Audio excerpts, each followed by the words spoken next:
Hey everyone, hopefully you're having a good day. My name's Andy. My channel's Finding Value. Today we're going to rip through Twitter, see what people are sharing on social media, like we normally do. I'm going to interject my financial opinions. It's generally related to three different topics: wealth building, financial, and/or commodity topics. And we'll dive right in here and see what people are sharing on social media. You want to follow me at finding_finance. And if you want to join our community, finding-value.com, that's where I dive deeper into companies, strategies, portfolio allocation of what I'm doing, how I'm playing this bull market, and the way that I evaluate companies.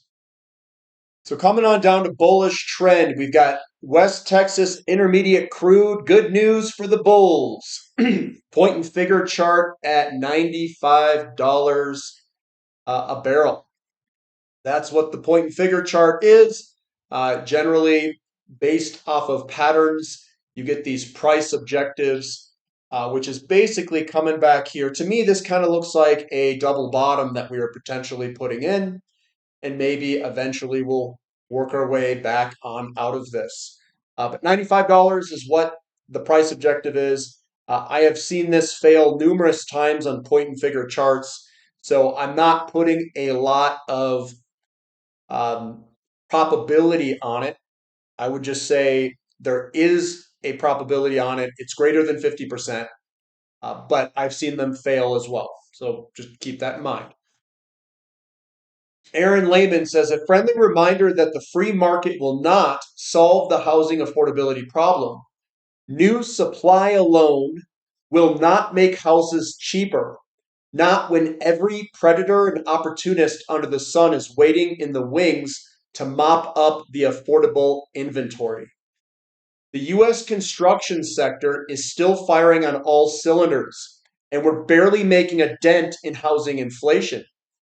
Far from it, if you look at the Case-Shiller numbers. Ask Canada if they've had any luck building their way to housing affordability. So this is the U.S. new homes for sale, and you can see that we are tracking higher. Boom, boom, boom, boom. So that's thousands of units not seasonally adjusted. And then if you look over here, this is housing units under construction. The total is 1.7 million. So we're actually in a housing boom, which occurred after 2020. There's your big housing boom. And those are, again, under construction. Let me see if I got, make sure you guys can see all that. There you go. This goes all the way back to 1973. 1973, we also had a big housing construction boom. Then you can see when it fell, that was the recession. Then we came back up again all the way till late 70s. 80s was the recession. So the recessions were caused by these big moves lower. 1990 recession was this move lower here. The other recession, the big boy recession, was 08, 09. So really the business cycle and these big recessions are from housing units under construction falling off a cliff, which occurred here, here, here, and here. Every single time it resulted in a recession. Now, what makes me confident that this is not going to fall lower? It's the low inventory. You can't be in a bubble and have no inventory of something. That's when your affordability is generally the worst, is when the inventory levels are the lowest. It's when you go when you go right into an expansionary phase of real estate, you have the worst affordability because the tightness in the market is the most tight. When you transition from high inventory to no inventory, which takes some years, and then you have to kick on all the new homes that get built, and that's where your affordability is the worst. So a lot of these guys that claim to be real estate experts or those that are talking about real estate, they have no idea that the affordability is the worst at basically the inflection point between a recovery phase and an expansion phase. And it makes total sense when you think about it. I mean, that's when the tightness in the market is the most, and they kick on what we're doing here. Problem is, we have way too many buyers. And remember, it's the break even cost to build new homes has also gone up substantially. So that doesn't mean that the affordability is necessarily going to get better. I do think that interest rates going down would help affordability, but affordability, I don't think, is a great metric for what people are trying to argue with. Affordability is a it's an outcome of something. It's not a leading factor or leading indicator. Goring and Rosenzweig, they have an opinion that electric vehicles may never achieve widespread adoption. I think that electric vehicles will go up. I think hybrids will go up. I even think electric, like e-bikes, will go up because if the cost gets high enough, people are going to have to find something, another way to travel, and they're going to do whatever is most efficient. And the way that I view it, mopeds or electric bikes or stuff like that is by far the most efficient in terms of energy moving mass because it's a lightweight. You're basically just sitting on a battery with wheels, and more of the energy is going to propel you than the vehicle. So vehicles are a very inefficient way to transport people. The best and most efficient way is to drop all of the weight that you can, put it on like a bicycle, put the battery and the motor on the bike, make it as light as possible, and then use all the energy to propel the person forward. The only problem with that is obviously you can't carry a lot with you. I mean, that's the negative. Patrick says an important breakout line is also important resistance. Once you convincingly close above it, then it becomes important support. You need to let the aggregate of market participants place their bets. Then you take action. That is your edge. So this is silver and copper getting really interesting here. And we've got some breakout lines that we're basically trying to break out of. We haven't broken out yet for copper miners, but some of them have. If you look at the individual companies, some of them have broken to the upside. Some of the copper miners are also some of the largest silver miners in the world.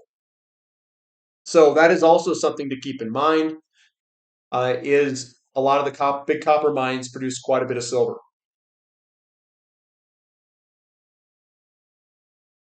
Still no reason to front run these conditions, says Patrick. Silver Junior Miners Guide. We've got silver junior miners. You can see that we haven't broken out of the downtrend line. Same with the performance versus the SPX and also silver miners versus gold. We haven't broken out yet. If you're trying to catch bottoms, which I do sometimes, I don't put all my money in like a trader. I try to catch bottoms every once in a while. I do buy early and I do try to catch bottoms. And what I do is I say, what is silver likely to follow? And it likely follows gold.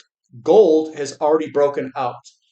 So I would place my bet if it were me, and silver junior miners do lag behind the rest. I still cost average in if they've got falling wedges, which they do. And there's things that I look for to give me really good early entry points. It requires a lot more patience, though, of what I'm doing. The ratios are all green; they're good to go. But some of the charts still need some work to break out before the big move occurs. Coming on down, HZ, the crypto community today mirrors the Shoeshine boys of 1929, and I agree with that. And they've been pretty vocal for the past couple of years. Now, and even during the last big move, I think that was what, 2018 or 19, whatever it was. And they're very vocal and everyone loves crypto. And I don't know, guys. I don't see the value myself. I listened to, oh man, what's his name? Impact Theory by Tom Bailu or something, and Arthur Hayes. And the way that a lot of people just talk about crypto, I don't understand it. Like, I don't understand their viewpoint of how bullish they are and how that mixes with my viewpoint because there's a large disconnect between what I think is a known fact versus a huge leap of faith. And they conflate the two where they've got these huge leaps of faith and they kind of state it as a fact. So one of those leaps of faith is Bitcoin is the future, and if more things in the future are going to be digital, that Bitcoin will be the automatic winner. That I disagree with. I don't think that's a necessary fact or a true statement. There's a lot of things that occur there. Transactions used for physical goods has declined since 2018 for Bitcoin. Now a lot of the transactions are coming from ETFs and stuff like that. So I can't find a good use case for it. I don't know what the heck this is going to be good for. If people are just speculating in it, this very well could be just tulips. And I don't know.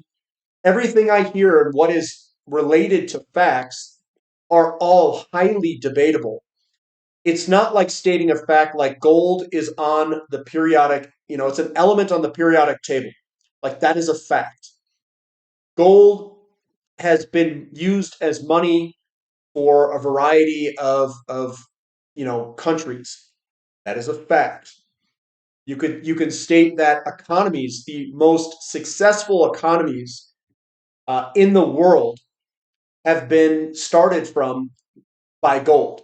Now, I don't know what facts you can say necessarily about Bitcoin and some of these other cryptocurrencies, outside of the fact that they're new and that they are highly speculative. And maybe they find use cases, and that's where I struggle with. And I'm sure there's some uses, but I don't see it taking maybe the I don't see it being adopted as strongly as what maybe these guys are talking about. And maybe it does eventually. Here's Mason. He says, with a slightly better visual, this collapsed bridge that they've got there says the Port of Baltimore is a significant distribution hub for petroleum products in the central Atlantic. With the collapse of the FS Key Bridge, the all of the terminals within the harbor are blocked. More to come. Stay tuned. And I wonder if that was done on purpose. I don't know. But there is some petroleum product distribution terminals that are now blocked with that bridge being down. Sven says, let me annotate the point. Since 2008, the monetary base expanded during times of Fed intervention and shrunk during times of QT. Markets bottomed October of 2022 as the shrinking of the monetary base ended. It has expanded since then, hence the question, what's this then, the monetary base? So QE1, QE2, QE3, QT, not QE, QE4, QT, what is this? What is going on here recently that the monetary base is expanding like it is? Is that not QE? Is that QE5? One thing that Peter Schiff, and I remember this, he was making fun of QEs back like in here. I think it was QE1 or QE2. I think it was QE2 when he started mentioning that. And he said, there's going to be more QEs than Rocky movies. I just started laughing because look at this QE1, 2, 3, 4. We're just going to keep going on. I think there's like a whole bunch of quantitative easings, like QE7 or 8 or 9 or whatever it is in Japan. So he's right. Nailed that one. What's going on in Portland? Slowest home price growth in the Case-Shiller 20 metros. This is the Case-Shiller. This is the zero line. So everything above zero is growth. It is increasing in price. We did have a couple in 2023 post some negative, I'll say depreciation or negative appreciation. But most are coming back. Almost everything's in positive land again, and home prices are moving back up across the board. So the real estate crash people, they have been massively wrong. Massively wrong. And how did they get that wrong? Because they don't understand the real estate market. I guess.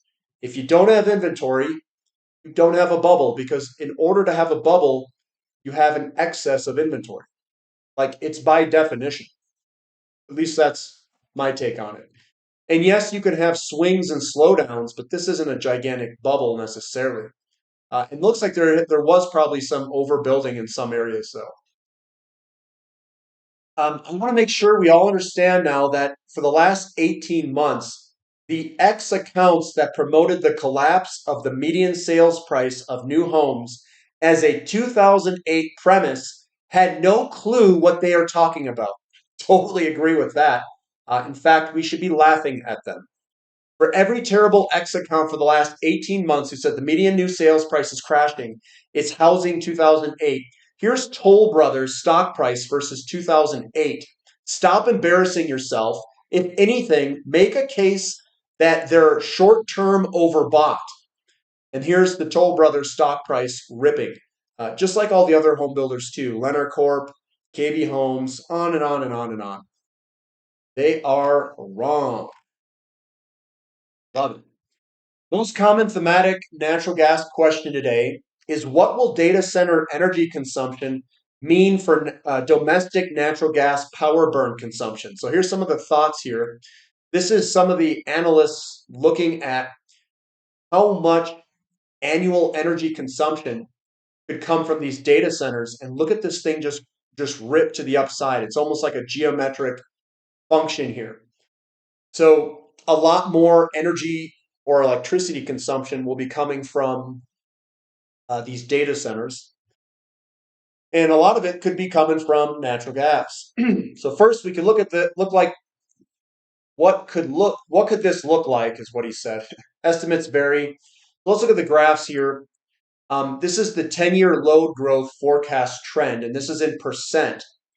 And the forecast is for this to basically turn upward and launch to the upside for electricity growth. We've got ERCOT load forecast, forecast summer peak demand just ripping to the upside. We've got electrification adjusted for data centers, and data centers are really pulling this to the upside here in this black area. And this goes all the way out to 2037, so huge growth there. And load forecast evolution 21 to 23, Carolina's combined winter peak. So fall in 22 carbon plan, spring in Carolina's resource plan, updated fall load forecast, and it just keeps going up in terms of the gigawatt loads.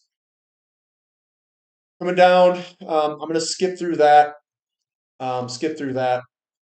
What happened last year? Exactly that. Gas burn added 2 billion cubic feet per day in year-over-year demand. Renewables really struggled to provide any year-over-year growth in power. So renewables are struggling, and natural gas is really taking up the load. This is kind of a weird looking chart here, so I'm going to skip over that. These are both very difficult to understand. I'm going to skip over both. How could this trend, it says it could start off modest and end up roaring. Renewables work best when they compete with baseload. The more renewables you add, the worse their capacity factors get. California now curtails all of the marginal solar that is added without batteries for much of the year. As this scales across the country, a firm load profile or an evening and morning load profile is going to rest heavily on the shoulders of gas burn. And that's what this is showing here in this chart is we've got negative midday prices with renewables when they generate. And then when they don't generate, you've got this big gas demand that swings back and forth. We also have imports, gas, nuclear's in the green, the stable baseload power. And then you've got all this crap that just swings back and forth. You can see solar in the day here and wind. Wind's this guy here, wind and hydro. And then what covers it at night is imports and gas. So imports is natural gas. And then we've got some batteries too that there is a little bit. So it's a lot of natural gas that acts as the swing producer. That's what we've got there. Coming on back, Rysted, OPEC cuts are creating a sizable oil deficit, is what someone had posted. Oh, there's me. Hey, what's up, me? A 45-degree angle in finance means one thing: fraud. Harry Markopolos. He says, wonder what he'd think of this 80-degree angle in the staged and political 500. And the S&P 500 just going up at an 80-degree, barely any pullbacks. And it's this 80-degree angle that we're comparing it to. Is that fraud? I don't know. As Q1 is ending, two of my favorite sectors lead the way, while real estate continues to lag as expectations for rate cuts are not materializing.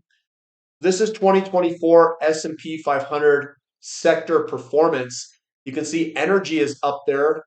Uh, there's communication service, financials, S&P 500, industrials, tech, materials, healthcare, consumer staples, utilities, and real estate is down. JC Paris, 2024 is a much different year than 2023 for a lot of reasons. Here's another one. Energy is about to start to outperform technology. XLE versus XLK and XLE versus XLY, which is consumer discretionary. Energy is a coming. It's coming for the outperformance. I love it. OpenAI's ChatGPT-4 predicts $30 to $35 for silver at the end of 2024, and Cloud 3 Opus predicts silver could reach 35 to 40 ounces by the end of 2024, according to artificial intelligence.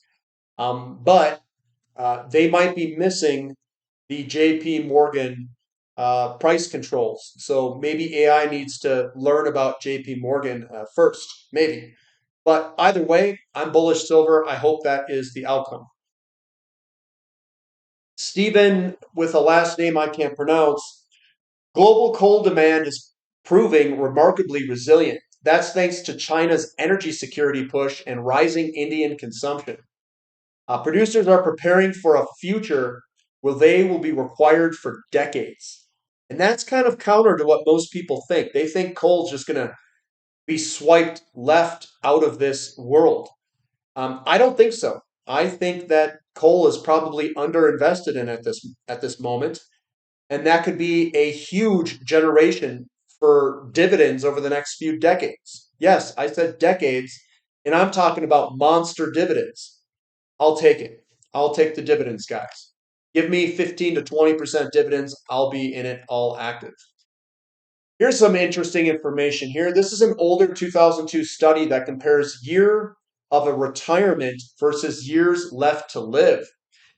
And there's almost a direct correlation here. The earlier that you retire, the longer or average age these people in that cohort live. So 49.9, they live to 86. 65, they live to 66.8. And that is pretty rough. I mean, age at retirement of 65 and you die a little over a year later. And maybe that has something to do with how much they saved. Maybe these people were prepared and they have a better plan. And maybe some people, I would also say that there's a linkage to IQ in this as well. Intelligence quotient is a predictor of how long people live. It also shows a correlation between IQ and income. And I don't know about wealth, but there's a correlation between income as well. So I'm willing to bet that people who retired very early probably had higher paying jobs, have higher IQs. And it's not just that they have a higher IQ, it's having a higher IQ, making better decisions throughout their entire life, which lends them to a longer lifespan too. So I would say smarter people probably don't abuse alcohol or smoke as frequently as maybe people with lower IQs, which would also have an impact on how long someone lives when you start to use averages. And I think there's more to it than just when the person retires. I think it's deeper than that, and it probably also ties into lifestyle choices that are being made with this. So they're taking one aspect and correlating it to average age, but I think it's deeper than that. Grady says posted that the Dow to gold ratio had broken down below the 25-year triangle and that gold was about to break out, which it did. Very important chart for the next macro trend. Institutions wake up. Gold is now set to outperform the general stock market, in his opinion. Breakdown, back tests, and potentially a move lower in the ratio where gold outperforms the Dow Jones. OPEC chief says oil sector requires $11 trillion of investments by 2045. Oil service companies going to be getting a lot of money, boys. I've been saying for 12 weeks that gold has a blue mega breakout. Silver now has 3 days to the quarterly close and a blue mega breakout. So hopefully we close strong in silver. Hopefully it doesn't dive back down and we get a nice strong quarterly close in silver. AI will require so much power they could strain the power grid and stymie the transition to cleaner energy sources. We're not going to build 100 gigawatts of new renewables in a few years. You're kind of stuck. And this is what the article is. Big tech latest obsession is finding enough energy. The AI boom is fueling an insatiable appetite for electricity, which is creating risks to the grid and the transition to cleaner energy sources, is what they are stating here. And I think I went over this one last time, so we'll stop it there, guys. That's what I've got for today. Thumb up for the content. Subscribe to the channel. Subscribe to the website if you haven't already. And that's all we've got for today. So we'll catch you next time. This is Finding Value.